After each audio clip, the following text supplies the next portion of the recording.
Let's get right to it, Rudy. The World Cup bid announced today by the three nations, Canada, USA, and Mexico. As I said off the top, I'm happy, I'm upset, I'm frustrated, I'm everything in between. I'd like to hear from you because I think I understand a little bit where you're coming from as well. We Canadians, I think we're happy with the 10 games. I would have liked 15, but we take a back seat to nobody. And if we want to hold a world-class event like the World Cup, I believe if we put all our resources and minds together, we can do it as good as anyone. Your thoughts?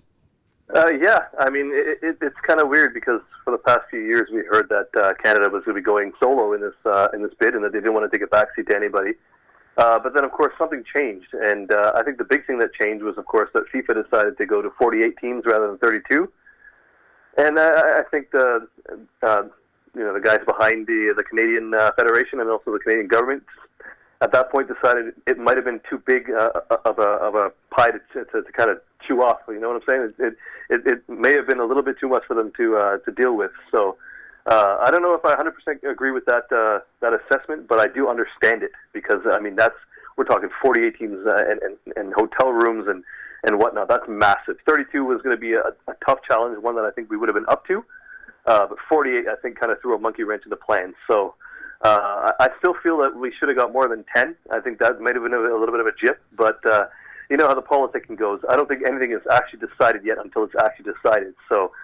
Maybe we'll see more than 10 games in the future. Who knows? I would have been happy with 15, to be honest. If I'm Mexico, I'm more furious than Canada. With all due respect to us Canadians, Mexico has a much, much more rich pedigree than we do, and the world-famous Azteca Stadium. In my mind, Rudy, if this is supposed to be a marriage of three nations going forward, this is what I don't understand, Rudy. So 10 and 10 apiece for Mexico and Canada, and the USA gets everything after the quarterfinals moving forward to them. So if it's a marriage of three wonderful countries, how come Mexico City and then Toronto don't get the semifinals each and U.S. gets the final, if it's supposed to be a fair marriage, Rudy? Well, like I said, I feel like everything's still kind of up in the air. I know that that's what they announced today, but you never know what goes on behind the scenes, and I think that both Mexico and Canada will be massaging things a little bit. I feel like Mexico, they should be disappointed, but at the same time, maybe not, because I don't think that they would have been able to bid on this themselves anyway. I don't think, because they've already had two, I don't think FIFA would have given them a third one before the U.S. gets the second one or Canada even gets the first one. So I feel like they're kind of, they're being pragmatic about it and they're kind of taking what they can get. But I still feel, and maybe this is just me being a little bit optimistic, I still feel that things can change between now and when the, if the bid is successful, when that is announced. Because, things, you know how it goes. When things are announced at press conferences, it's always just the general overview. It's never the hard specifics, and those things can always change. So we'll see how it goes. And well said, Rudy. It's funny you said that. My son texted me after he watched the press conference. He said, "Dad, I thought Canada was going in on it alone." And I said, things can change from now to 9 years. I said, because the world temperature right now, as we know, and we don't have to talk about politics, Rudy, but we all know where the USA and the world and all the other things that are going on right now. Who's to say that some of the nations that qualify for this tourney, if they get it, these three nations, decide that, you know what, we're not going to the U.S. And you get more and more saying we're not going, and then maybe Canada and Mexico become the beneficiary of more games. Well, I feel like Canada especially was kind of helped out the U.S. in that regard. I feel like the U.S. wanted to go it alone, and let's be honest, they can host it alone if they want to, right? But I feel like they know they could read the tea leaves a little bit, and they're not the most popular country in the world right now, especially at FIFA. Because if you remember, it was the U.S. Department of Justice that brought down a lot of FIFA members not too long ago. So Canada comes in, the safe, smart choice, and they can kind of lend we can kind of lend our personality to that a little bit, and I think that softens the blow of having it in all of the states. So I feel like we lent a hand, and we'll see how it goes, because I keep saying, I don't think this is the story is done yet. Rudy, whether it's 10 or 15 games, I think there's a lot of positives that will come out of this for Canada. I was saying that this is going to be fantastic for players in Canada, for youth clubs, academies to be part of a special time in the history of the game that we love so much. Who's to say that they're not going to build maybe a 60,000 seat stadium, whether in Toronto, Montreal, wherever, that can be used onward, maybe smaller stadiums. I think there's going to be a lot of spin-off and positiveness for this, also for the Canadian Premier League to benefit from part of this bid. Well, absolutely. You have to build training facilities. You have to do all that stuff. But I mean, on a less tangible note, it's just something to aspire to. You got, again, we're assuming that they're going to win this bid because I think it's rock solid. I think 99% that it's going to happen. It's something to aspire to. So now all of a sudden, kids playing soccer now, they're like, oh, wow, we can play in a World Cup in Canada? That's great. And it's another added benefit is, we've had problems with dual national players not committing to Canada. Now all of a sudden Canada's hosting a World Cup. Maybe that's another spin-off. And I think there's going to be a lot of these little knockoff effects that we don't even know how they are yet, that I think is going to be a net positive for Canada soccer going forward. What turns my stomach is, again, this turf debate, this Turfgate, as they call it, was brought up last week, and that's when I flipped out. And then again today, someone asked it again.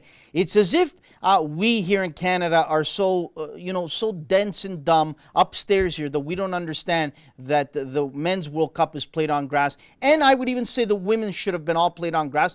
But hey, it is what it is. It was what it was. It succeeded. I guarantee you that they will never, ever play a World Cup game here in Canada on a turf facility, a turf surface at all. When is this garbage going to go away from our brothers and sisters down south that think, oh, well, it's all turf fields up in Canada. They're not going to get much. Well, the funny thing is, and the ironic thing is that if you look at the number of stadiums they're going to use, they're going to have stadiums that currently have turf more than we are.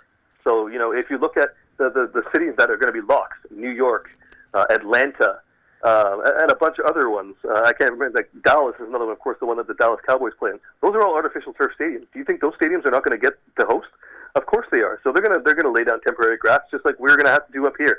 And they're going to do a great job of it, just like they did in '94, just like we're going to do. So I think it's a tempest in a teapot when it comes to the whole thing, because at the end of the day, there's solutions, and it's going to be the same solution for both countries.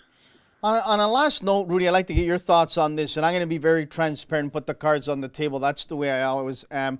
It was special to me to see a friend who I've known for a number of years, CSA and CONCACAF President Victor Montagliani, up there announcing something historic that will go down in history for Canada and this region once it is official. And I look back and I say to myself, this has been the only president, not because he's a friend in Canada, that's actually done things that needed to get done, that is starting to think outside the box. And when he leaves, we're going to look back and we're going to say a League for Canada has been started up under his watch, a bid in the World Cup, on and on. I think people really have to start now thinking about the next president of Canada Soccer has big shoes to fill, and they better be ready. I can't agree with you more. I was actually talking to a few of my American colleagues earlier today, because they were asking me about Montagliani. Obviously, I don't know him nearly as well as you do, but in my conversations with him and in my dealings with him, he's always with a straight shooter. He doesn't sugarcoat things. He deals with things in reality and practically, and he obviously has a passion for getting things done. And no other, as you mentioned, no other Canada soccer president has seen so many things get done under their reign as Victor Montagliani will have done by the time he steps down. In Women's World Cup, as you mentioned, this World Cup bid, the Premier League starting up or not starting up but being announced. All these things are going to happen under his watch, which is absolutely great. And hopefully the next guy or the next girl, who it doesn't matter to me, as long as they can get it done. They can do as good a job as Montagliani's done. Exciting times in Canada, exciting times ahead, and it's great to be alive in a time like this where a lot of positives, Rudy, instead of negatives we're talking about. It's fantastic. Rudy, get better, my friend. Want to see you out in the press box at TFC Games again. Thank you so much for making time, and keep up the great work at goal.com. Thanks a lot.